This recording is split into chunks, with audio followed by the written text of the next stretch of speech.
learners. I hope you all are doing good. Today, we are going to start an interesting chapter of history, which is ruling the countryside.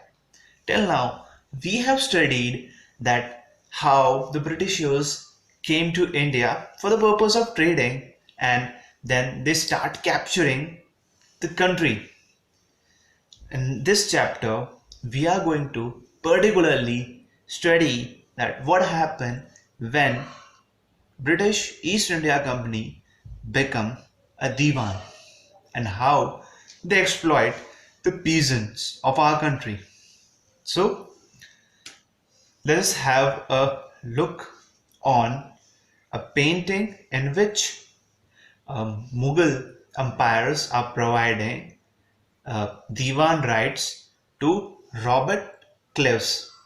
It seems like it is an prestigious event. Many peoples are gathered over there, and in front of many peoples, they got Divan title. But in a reality, that event took place in Robert Cliff's tent in front of just few Englishmen and Indians. This image or painting is just made for the purpose of window dressing, so that by this picture Britishers want to show that how big that event was when they got that title. But in reality, they got that title in a tent of Robert Clevens. It is just for an window dressing. So let us start, let us have a look. Let us start from the beginning, how they got those rights. Yeah. So when a British East India Company won the Battle of Paxil, they demanded that now they want the title of Diwan from Mughal, and the Mughal Empire did the same. They provide that title to Britishers East India Company. So on 12th August 1765, the Mughal Empire appointed the East India Company as the Diwan of Bengal, Bihar and Orissa.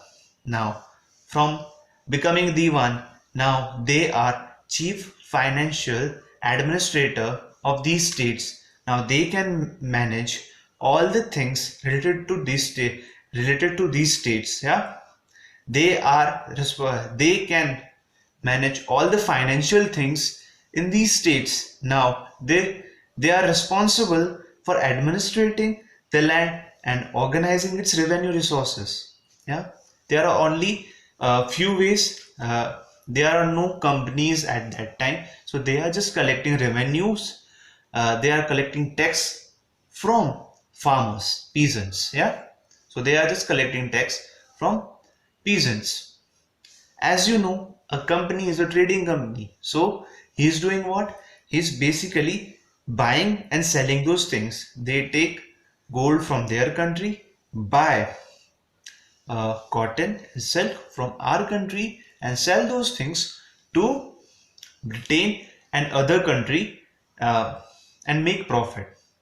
But now there is one more way to earn profit, which was the title of Diwan. Yeah, now they become a Diwan. They can collect taxes as they think, as they find comfortable, and from peasants. Yeah. So now what happened? The export of India got doubled in just 5 years, but the revenue didn't double. The revenue was much lower, start decreasing. Why that happened? Because the Britishers are doing what? They are just providing our money to us. They are providing that money which they collect from those peasants, and use that for purchasing cotton, silk and other item from uh, from Indians.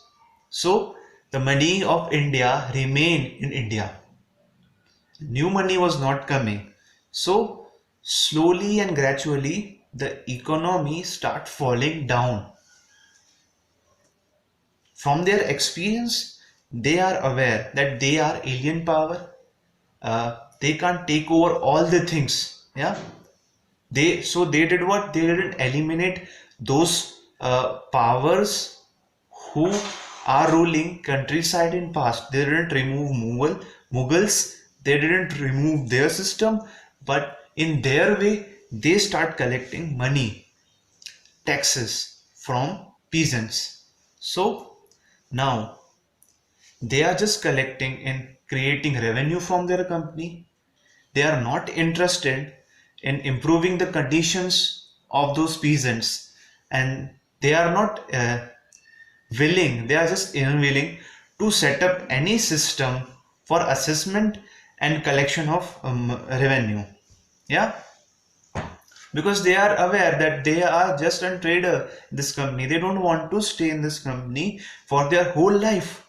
Yeah, and that's why they are not making any sort of system, or they are not willing to improve the conditions. They are just interested in creating a profit for a company. Now, because of that, what happened? Economic crisis took place in Bengal. The conditions and which impact peasants and artisans artisans in many ways. Yeah, and famine happened in 1770, because of which 1 crore people died at that time. 1 crore people is still a big figure. You can see in Corona how much people died. Yeah, it would be across. You think that the people who are died in Corona reach 1 crore in a year, but at that time in 1770 those people died. 1 crore people died, and after that also the company was not concerned about those people. They are concerned about their revenue. They start thinking, what happen if all the peasants die? From whom they are going to collect revenue? Who are going to pay tax if all the peasants die?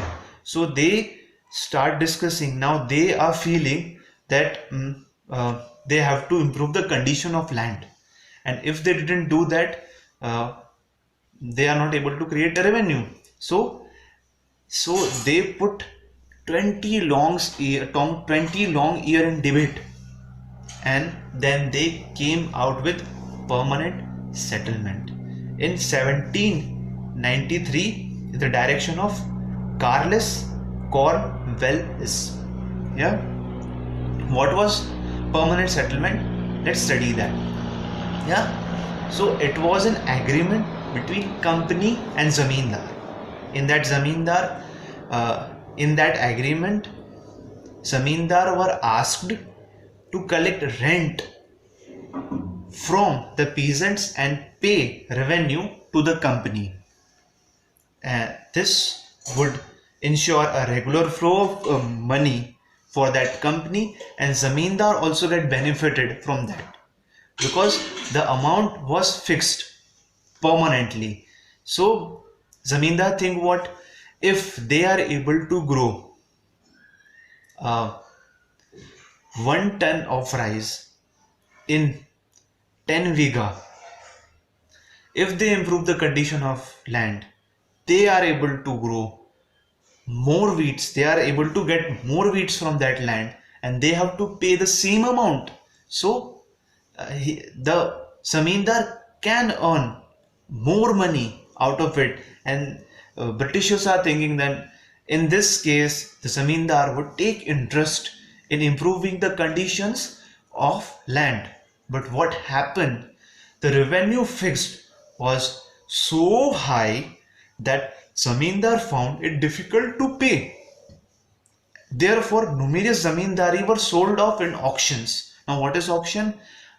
In auditorium, there are few things for which people bet, and who give a highest bid will got that thing.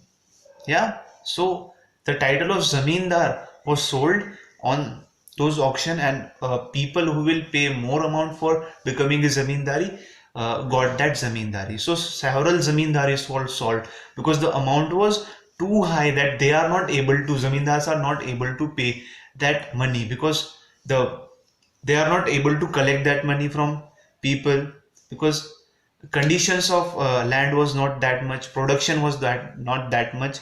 But suddenly what happened, the situation changed and growth in market happened.